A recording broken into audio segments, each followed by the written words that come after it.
What is utility as a foundation for liberty and Mill?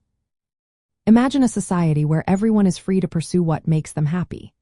Now, what if I told you that this idea is rooted in a simple principle called utility?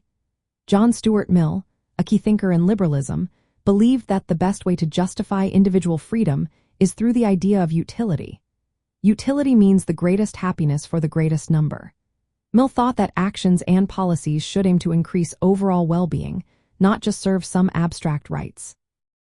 For him, liberty is not an absolute natural right but a practical tool to maximize happiness in society. Mill's version of utilitarianism makes a distinction between higher and lower pleasures. Higher pleasures include intellectual, moral, and aesthetic experiences, things like learning, moral growth, or appreciating art. Lower pleasures are more physical, like eating or resting. Mill argued that higher pleasures are more valuable because they contribute more to a person's overall happiness. This means that allowing people to freely explore and develop their minds and morals is essential. When individuals are free to experiment with different ways of living, they can discover what truly makes them happy. This personal growth benefits not just the individual but society as a whole. In his essay on liberty, Mill introduces what he calls the harm principle. This principle states that society or government should only interfere with a person's actions if they cause harm to others. If someone wants to take a risk or try a new idea that doesn't hurt anyone else, they should be left alone. Mill saw this as a way to prevent what he called the tyranny of the majority, where social pressure or government rules suppress individuality.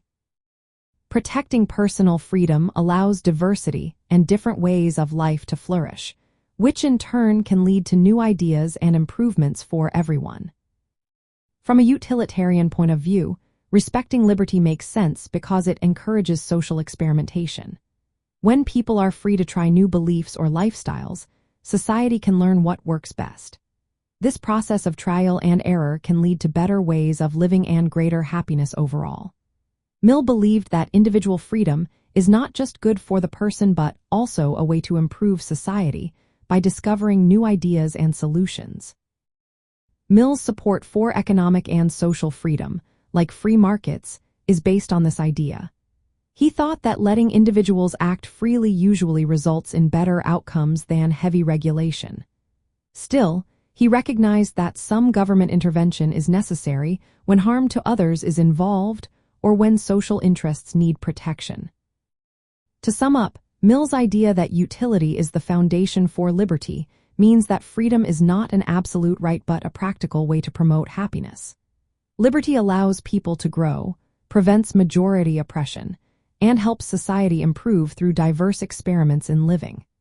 This practical approach to liberty has shaped modern liberal ideas and the way we think about individual rights today.